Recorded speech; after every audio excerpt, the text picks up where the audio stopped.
Okay, you have made a choice, because every day everybody has a choice to make.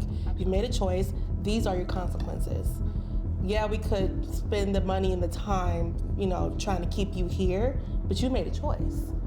You know the consequences of that choice. It's time to go back home. Hi, my name is Janae Pennington. I'm 30 years old, singer-songwriter, entrepreneur. Hi, my name is Ashton Morris. I'm 35 years old, and I work as a nonprofit organizer coordinator. Hello, my name is Rediet Worku. I am 29 years old. I am data analyst, also artist, acting. Hi, my name is Benyam Kitaw. I was born and raised in Los Angeles. I'm currently a sales manager for a software company. My general view on immigration is I live in a country where it's built by immigrants. I do believe that because this is a country built on immigration, that immigration should be one of the primary concerns and uplifts within this country. This country was built on immigrants. So at the end of the day, technically, immigration is something we all come from. And I don't think it's something that we should throw people away for. I don't think that's fair at all. So I definitely, I welcome immigration. I think that immigration is good.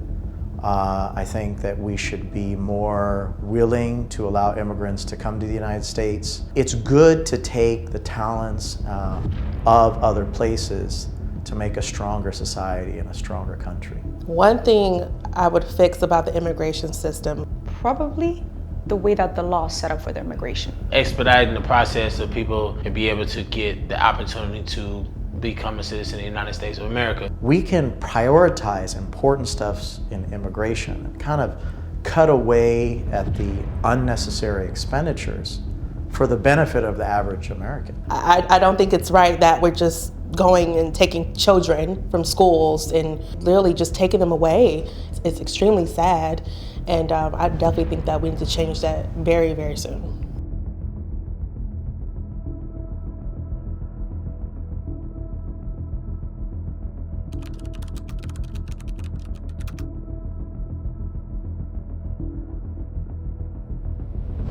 Immigration policies that we have right now, they need improvement. They need a lot of improvement, meaning they need to be more open, they need more access to immigration, people be able to get their green card, permanent residencies, and citizenships.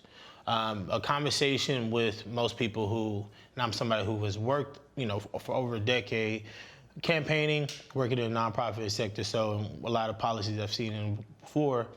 A lot of people are very misinformed on what immigration actually is in America, and also too with people from there.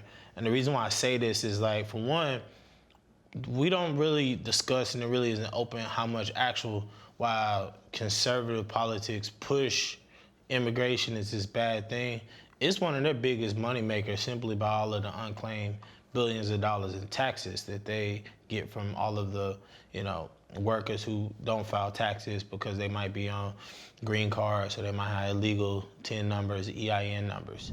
So that is a thing they don't have. And then when it goes into, the benefits they receive, it's minuscule in actually how much they put into our economy. But I do believe that the access, and more people should be allowed to grant access to becoming citizens and become permanent residents, because of just overall what this government gets some benefits of having people from there, and what the downturn could be if there was actually deportation and a mass effect with this economy that's already very weakened as a whole. Absolutely. Absolutely. And I just kind of want to touch on how we see the United States as in, this is a place of a capital of the world. I think people tend to see like, oh, this different country and this, that.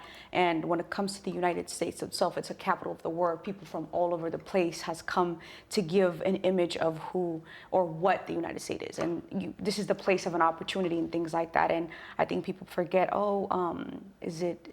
should be stopped, or should it be like, allowed, or things like that. I mean, the fact that being the immigrations, like having it be a capital of the world from everywhere in the world, that's what makes the country seems as in, that country. You get what I'm trying to say? So I do understand what you're saying, as especially specifying on the Black community and how we come from all over the world. Yeah, I definitely have to agree. I mean, this country, you look back from before our time, before our parents' time, our grandparents' time, this country was built on immigrants. You know, we have to work together. And this is how we even got here. There would not be a us if our grandparents and great-grandparents didn't exist. They came to this country to make a better life for us and future generations after us as well. So I think that this is something that should be welcomed, and there is a way that we can all work together. I feel like we should not shun people away because they come from a different place. There's a way to do things in decency and order, and just closing the door on people is just not fair. It's not right, because the tables can always turn. I believe in karma. So there's one way to look at that in my point of view. So. If it's okay, I'm going to provide kind of a different perspective, if that's all right. So Africans, and the way I was raised, you spell Africa with a K. And the reason is because you take ownership of what you are, your name, your history, your tradition. And in that same kind of frame of thinking, we have to take ownership of how we lobby the political mechanisms, right? So we have to take a very active role on not being a Democrat, not being a Republican, not being a libertarian, but pushing forward an agenda that is good for Africans who come here, as well as African Americans. And I'm born and raised in Los Angeles, and I can tell you the partnerships between the African community in Los Angeles and the African American community in Los Angeles has not done an effective job. So the first thing we need to do when we're talking about immigration, we need to participate, right? We need to work together as communities that have same values, right? Same belief systems, conservative values, to be honest. Like if you really talk about it. If you're a Black American from Mississippi or Louisiana, it's going to be the same conservative values as you are if an African from Nigeria or Ethiopia. It's the same values, right? It's just a different way of thinking about like how approaching the political process.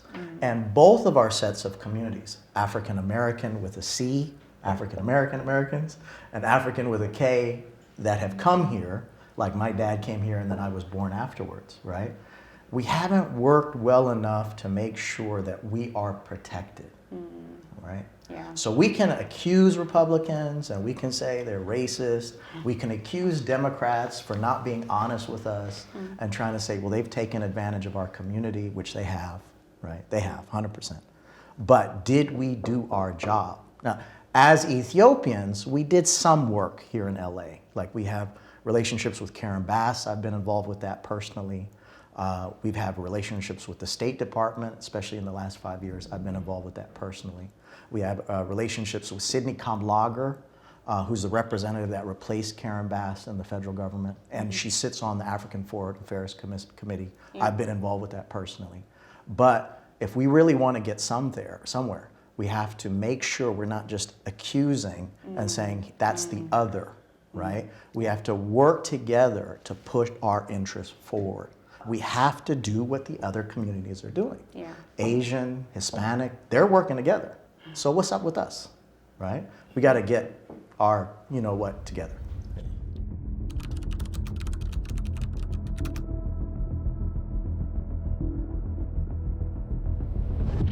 Yes. Well, yeah. Absolutely, yes. I mean, it has to be because, you know, the amount of registered voters in the Caucasian American community is frankly higher than the non-Caucasian community. So the political powers that be will trigger emotional responses towards, you know, riling up Caucasian Americans on issues that are key. I think it's 2050 or 2055, then finally Caucasian Americans, according to the calculations, won't be the largest population size in the United States. So that'll end up getting changed in about 20 years or so. But that doesn't take away our responsibility, right? Like we still have to make sure that our collective voices are heard. We have to work together. And the question is like who in our community is making an effort, right? Yeah. To make sure that our issues are a priority. Yeah, I feel like we also lack, as you said, organization, or that to be able to get a resource, we don't come together as strong as they do. He's just generally speaking of the Black immigrations and the Europeans and white, and they're very strong into getting their resources. I get that we're in we don't have that benefit every time we move one step. Earlier you mentioned it. We every, like, either it could be financial issues or any type of issues. We do run into it, but yet building that community, getting together would give us the resources. Hence, coming together is where people are your resource at the end of the day. Like, it's not the money, it's not anything. It's just about the information passing on to this and one knowledge to the other. And when you build that strong community, you'll be able to get or be fruitful into how you want to, contribute into our Black community. You get me? So I feel like it is absolutely different. Of course, it is looked at a different way than the Black is looked at. Yet, as you said, we do lack the community. We do lack the organization. So it turns back upon us, because you build a home from inside before you started building your community. So we have to work on within ourselves to be able to get there. And I feel like they're very strong at that. They do it well. They get their organization well, like that way. So I feel like it starts within us, and it is how it starts. One of the things I do love about social media is the fact that the information that it provides to us that we did not have before. And also it builds community. Like, we used to be so separated, but now we actually want to stand for something. We want to stand together. And so I feel like in the next 5 to 10 years, we were going to see a major shift in the way that we commune together as a collective across the entire country. So I'm excited to see what that's going to look like, because it's going to change a lot of things in terms of the border and, us working together, creating more resources, sharing resources. It's definitely going to be a huge shift. So it has not in the past been great with the community and working together and providing things, but going forward, I can definitely see that changing. Absolutely. Yeah. I would say this, like, when people always talk about the race, there's 2 reasons why the border up top is created different than the border down below, and how it's treated and is funded. Yeah. One reason is, obviously, we all know that there's a racial implication. Like, they're Black and brown people coming from the coast, from Mexico, Guatemala, El Salvador, Honduras, Belize, just random from there. So the racial implication, like, they don't want Black and brown people to come up from there.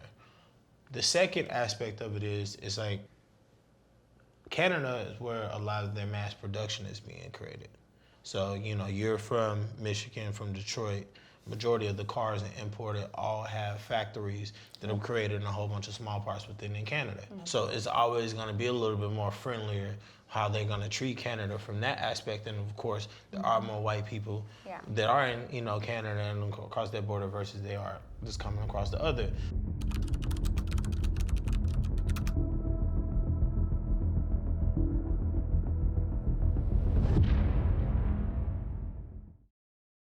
I don't feel that they are taking anything from me. I actually would love to partner with them. I'm very much in I want a partnership. Yeah. That's just who I am as a person. So I've never personally experienced anything with immigrants taking something away from me or my family, for example.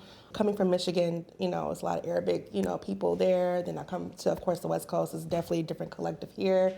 So for me, I've never had that issue, but I do see it with other people that I'm close to, how they might have issues with it. I feel like it should not be a threat. There are other threats that matter way more than an immigrant. Technology, absolutely, AI. Yeah. Right now, that's the focus right now. Yeah. That's what's taking the jobs. Yeah. So we need to work together to put that energy towards letting people know, or letting the government know, we are still here. We're still people. You cannot replicate us in a machine.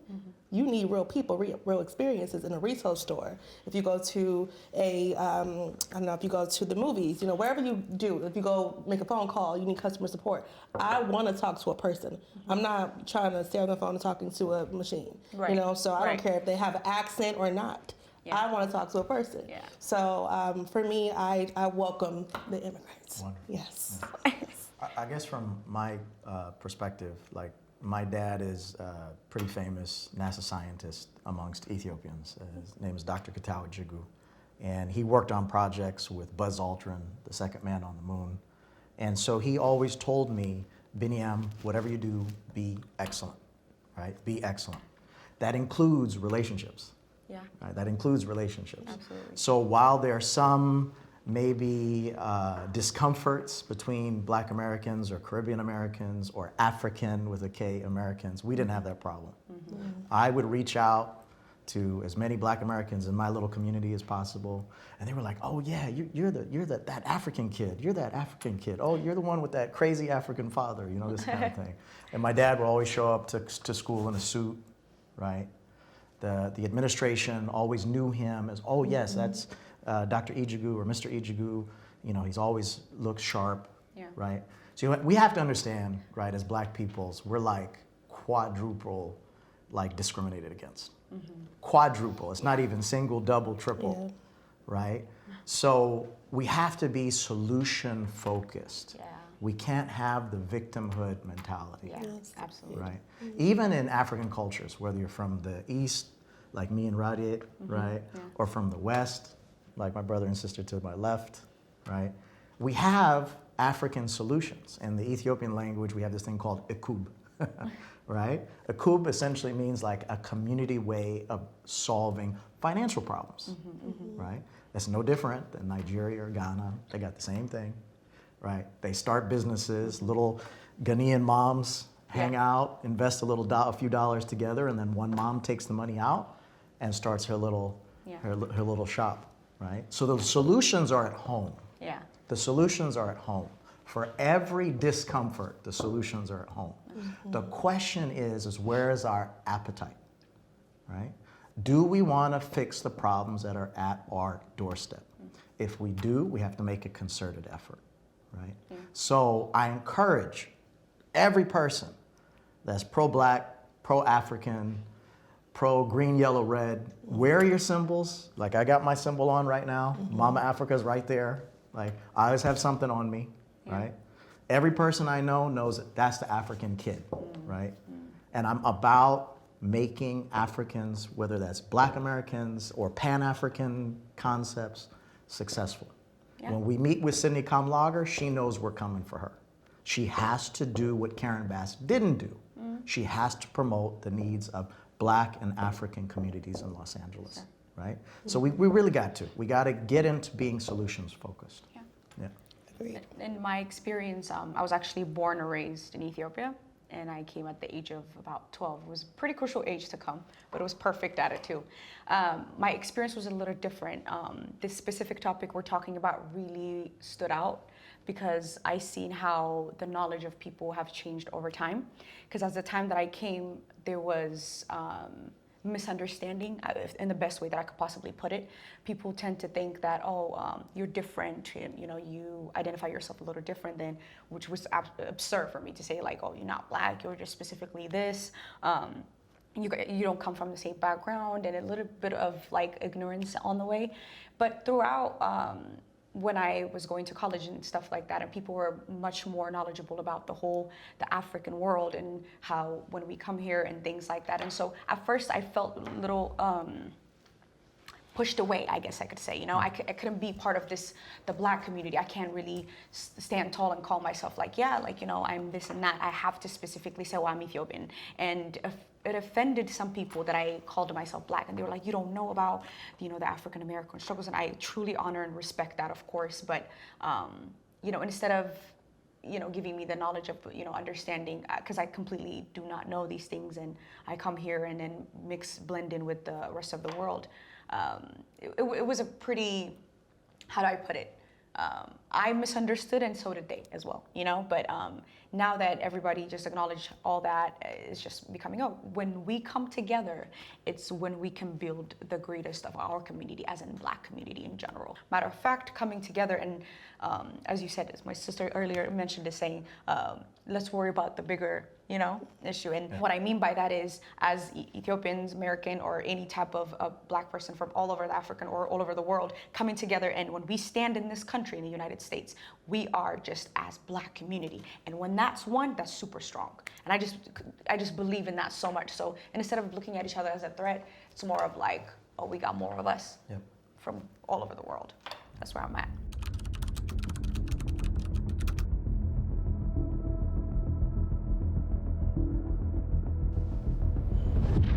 I don't think they should deport either one of them, to be honest. And the reason why I sit there and say it is because I think, so I'll bring up back to the deporting criminals. I'm not a big hard on crime type of person and everything else. But if there is a crime, especially that happens with someone that a person deserves restitution for, I do think that person, instead of deporting them, they should get the opportunity to be able to have restitution and have like their opportunity to be able to get from there. And then when it comes to just deportation as a whole, like I talked about earlier, and I think this there, like undocumented workers pay a lot of money in taxes, and then when the tax returns come and everybody is filing taxes, they aren't filing taxes. Guess who getting kickbacks and money? A lot of these big businesses, farms, because they're taking all that money. So also too is like these people are also working, putting a lot in this economy, and then not getting paid, and then you want to send them back when y'all are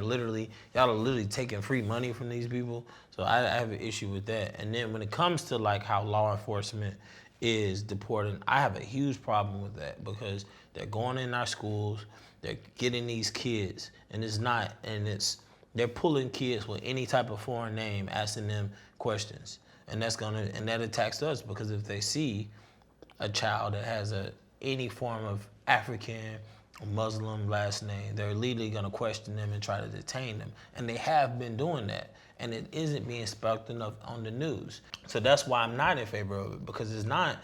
They're going after the kids first. They're not going after adults first. They're going after the kids. The parents are looking for their kids. Then they're deported. So they're doing some BS to be able to even to be able to deport people in general. And then they're going to these different countries, threatening these different countries, saying if you don't help us deport people or people from certain places, or you got to put money and funding it from there. So the way of whole how they're even deporting people is just problematic as a whole. Yeah, that's a great way of the solution of how we can see in our community.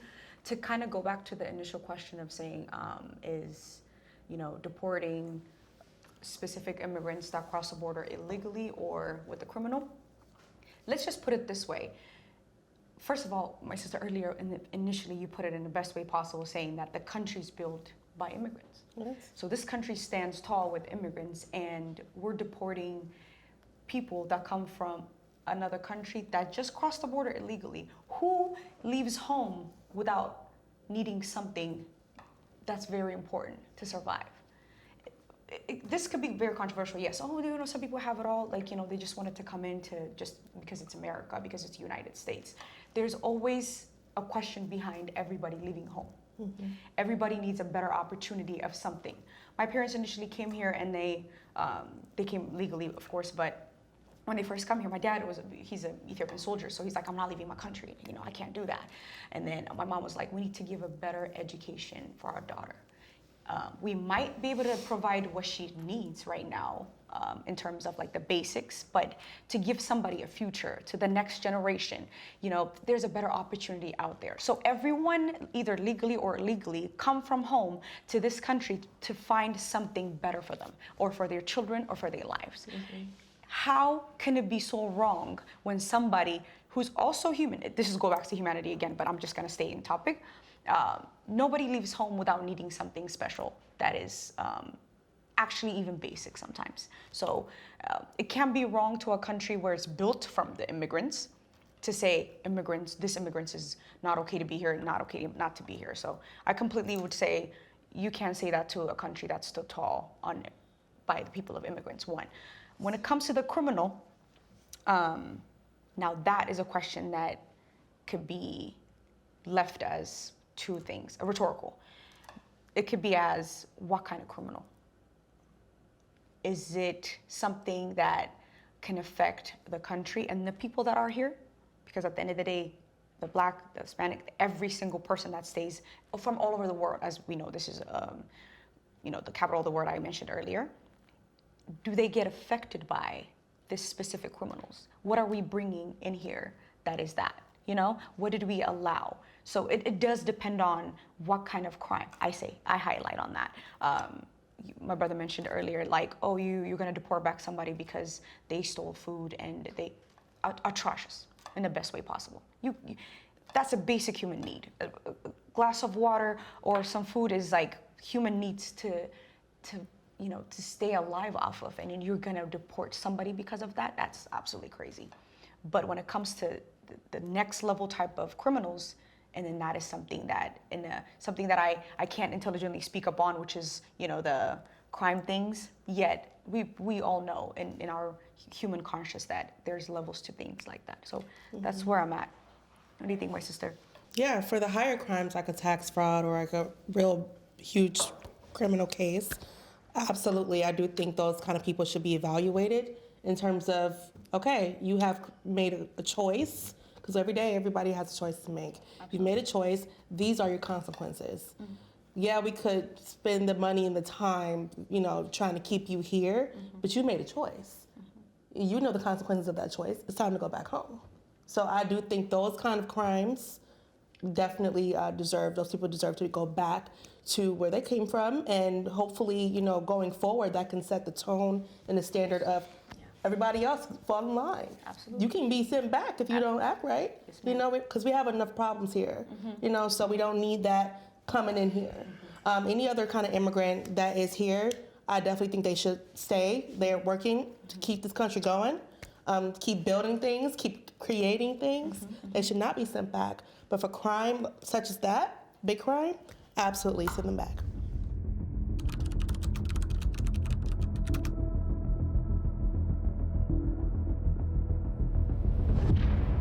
I don't have a criteria when it comes to that, because there are a lot of industries that are undersourced when it comes to labor.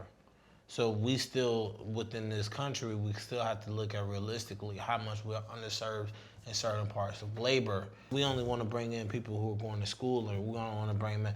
No, there's an aspect from in there. Obviously, we don't need to bring in people who've committed crimes or have histories or records in there like other countries or everything else, but I don't think it's like a limitation. Let's say if somebody comes over here, immigrates over here, and gets into cartel or drug aspects or even like scamming, they're harming people and committing crimes, and you deport them and you send them back. There's no guarantee that they're gonna be, have to be enforced to commit, the crimes or everything else, or be knowledgeable of those crimes in those countries. I mean, there's plenty of times there's cartel members from Colombia or Mexico. As soon as they get over there, they back free running around, doing what they're doing, because they put money in that economy, so they're not gonna jail them.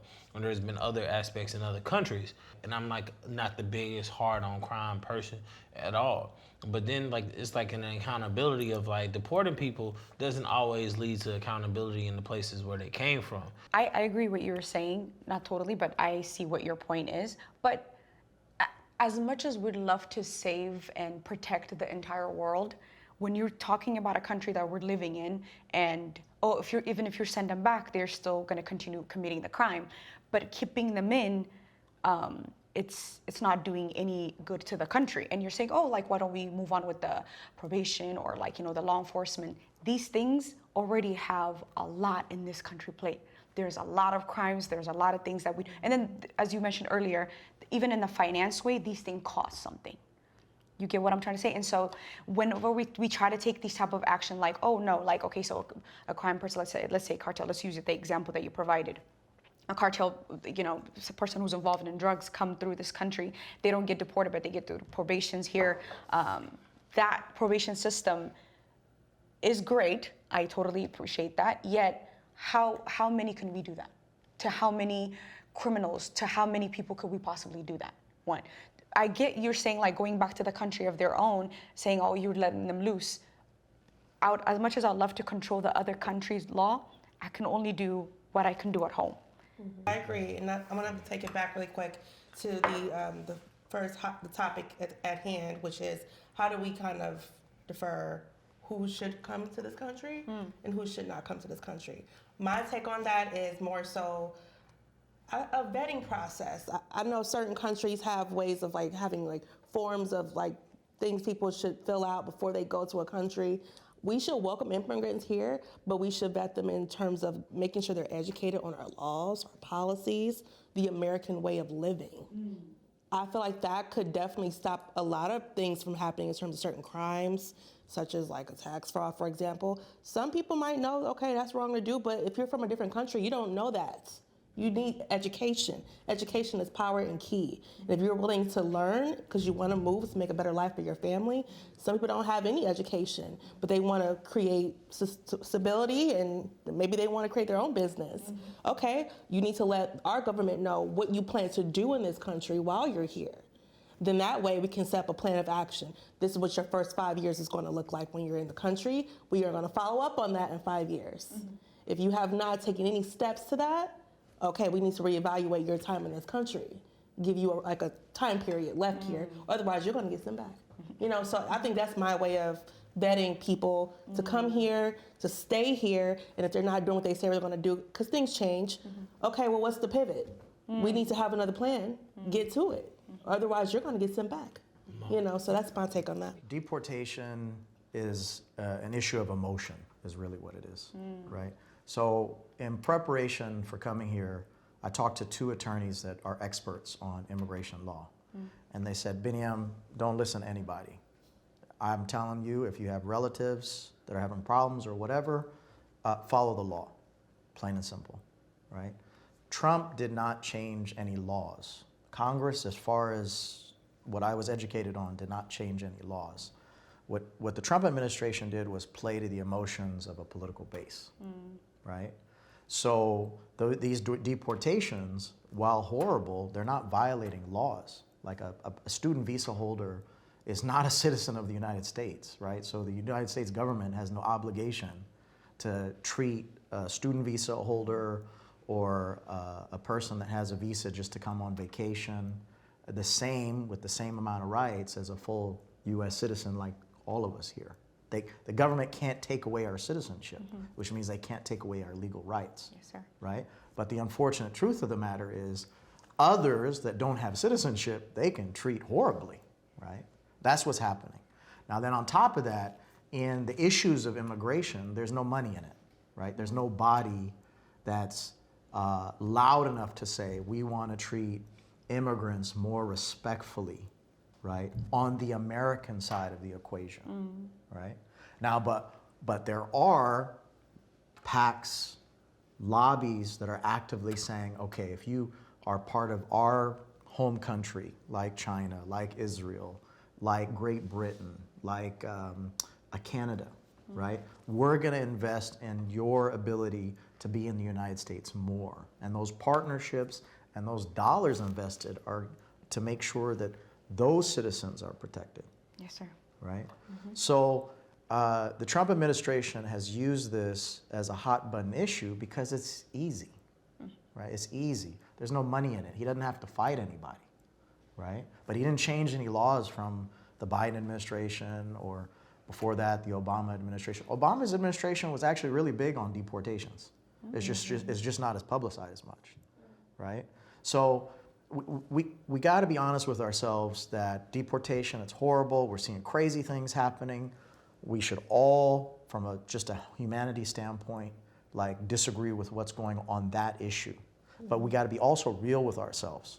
Just like any other presidential administration, what they're doing is they're trying to sell to their political base, hey, I'm doing a great job, right? So if we want to combat specifically for our communities, we got to put our money where our mouths are. Yeah. You know? Again, be up in Sidney Kamlager's face. Karen Bass as mayor or Karen Bass as congresswoman owes African communities huge. We should be leaning on her saying, yo, you have a big political voice. You need to start involving yourself with us to establish true economic policies, true political policies, true immigration policies with the federal government, even though you're not with them anymore. You got all the contacts. We help put you in office. We help promote you as a good person. Yes, sir. Right? So that's what we need to do, right? Regardless of all this noise and all these horrible things, we got to get working. We got to get to work. I agree.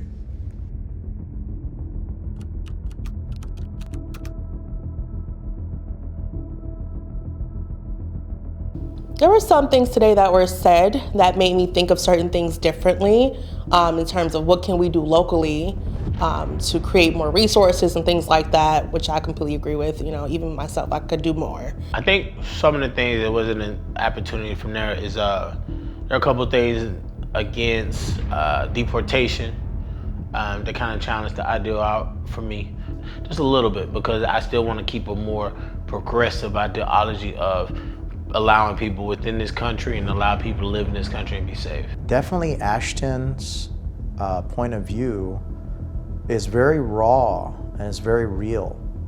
There's a pain there that he's experiencing where you can tell like he was involved, he worked hard to help. It sounds like African immigrants, it sounds like other Black Americans, it sounds like other Caribbeans, and all those good, honest efforts didn't get very far. And I think that the lessons that Ashton brought to the table, we really need to resonate with us.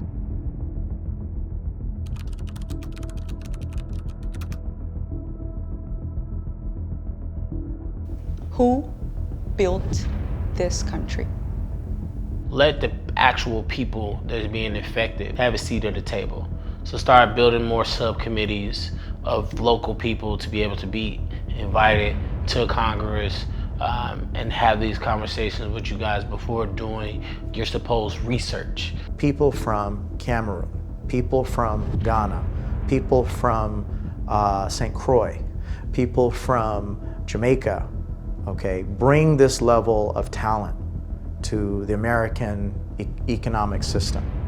And as a result, we'd like to create partnerships for African and Caribbean African and even South American African identities to fast track their ability to have access to student visas, access to work permits, access to permanent residency and citizenship.